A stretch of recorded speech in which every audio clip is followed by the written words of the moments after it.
مجھے میسیجز آتے ہیں فلانے نے چھوڑ دیا, اتنے ٹائم سے کھانا نہیں کھا رہی ہوں, ڈپریشن میں ہوں. بھائی فلانے نے چھوڑ دیا ہے, یہ ہو رہا ہے وہ ہو رہا ہے. لڑکوں کی بھی پریشانی ہے, لڑکیوں کی بھی پریشانی, اور مجھ سے زیادہ آپ کو یہ میسیجز آ رہے ہوں گے. طیب بھائی میں آپ کو ایک بات بتاتا ہوں, جو لڑکی آپ کو یہ میسج کر رہی ہے نا کہ میں کھانا نہیں کھا رہی, میں ڈپریشن میں ہوں, میں ذہنی مریضہ بنی جا رہی ہوں جسٹ بیکاز آف کہ وہ مجھ سے بات نہیں کر رہا, اس نے وفا کے وعدے کیے لیکن اب وہ وفا نہیں کر رہا, بے وفائی کر رہا ہے, اس لڑکی سے میں پوچھتا ہوں کہ تم نے اس لڑکے سے ریلیشن میں آنے سے پہلے کتنی بے وفائیاں کی ہیں؟ کیا کبھی اس کو سوچا تم نے؟ ایک لڑکی جب کسی غیر مرد کے ساتھ ریلیشن میں آتی ہے نا تو وہ سب سے پہلا جو دھوکہ دیتی ہے, سب سے پہلی جو بے وفائی کرتی ہے وہ اپنے ماں باپ سے کرتی ہے,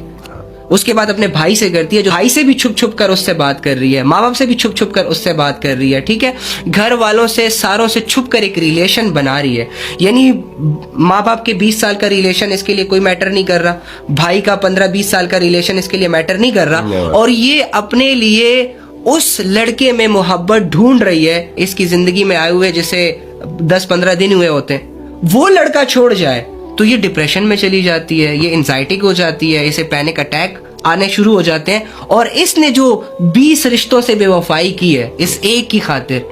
تو سوچیں غلطی تو اس کی بھی ہے نا. تو ظاہر سی بات ہے جب آپ غلطی کریں گے تو سزا تو ملے گی, تو یہ ڈپریشن سزا ہوتا ہے. اینڈ یقین کریں یہ جو ڈپریشن ہے نا یہ تو ایک بہت بڑی نعمت ہے, بہت بڑی دولت ہے کہ کم سے کم آپ کو اندر سے ایک آواز آ رہی ہے کہ تم جو کر رہی ہو یا جو تم کر رہے ہو وہ غلط ہے, تمہاری زندگی ڈسٹریکٹ ہو چکی ہے, تم جن کاموں کو کامیابی سمجھ کر اس کی طرف بڑھ رہے ہو انہی کامیابیوں میں تمہیں لذت مل سکتی ہے, شہرت مل سکتی ہے, لیکن سکون نہیں مل سکتا. لہٰذا آپ ڈپریسڈ ہو جاتے ہیں, لہٰذا آپ انزائٹک ہو جاتے ہیں, اور یہ آپ کے پاس ایک بہترین آپشن ہوتا ہے موو آن ہونے کا کہ ساری چیزیں چھوڑو, دفع کرو, بھاڑ میں جائے, لات مارو, اپنی اچھی زندگی اللہ کے ساتھ شروع کرو. لیکن وہی بات کہ ہم ثبوت بھی دیکھ لیتے ہیں, ہمیں پتہ بھی چل جاتا ہے کہ یہ بندہ لائل نہیں ہے, اس بندے کا اصل چہرہ بھی ہمارے سامنے آ جاتا ہے, اس کی نیت بھی سامنے آ جاتی ہے, اس کی ارریسپانسبلٹیز بھی اللہ ہمیں دکھا دیتا ہے, اور اس کے باوجود ہم یہ سوچتے ہیں کہ نہیں یار محبت کے ہاتھوں اتنے مجبور ہو گئے ہیں کہ اسے چھوڑنا تو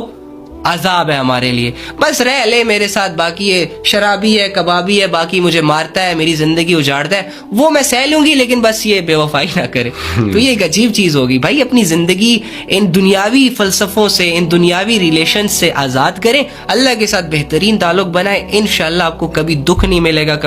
کبھی پریشان نہیں ہوں گے. اور اللہ کہہ رہے ہیں نا الا بذکر اللہ تطمئن القلوب, بس بات ختم. ہم آئی لو یو پر یقین کر رہے ہیں, آئی لو یو کو سن کر اپنی جان نچھاور کرنے کی باتیں بھی کر دیتے ہیں, لیکن الا بذکر اللہ تطمئن القلوب کو سن کر کوئی اثر نہیں ہوتا. کہ اللہ کہہ رہا ہے کہ تمہارے دل کا سکون جو ہے وہ میرے ذکر میں چھپا ہے, میری یاد میں چھپا ہے. جب تم مجھ سے جڑو گے, جب مجھ سے کنیکٹ ہو جاؤ گے, تمہاری زندگی کی بہاریں شروع ہو جائیں گی, پھر تمہیں کسی کی ضرورت نہیں ہے, اسپیشلی ان مٹی کے پتلوں کی. بہترین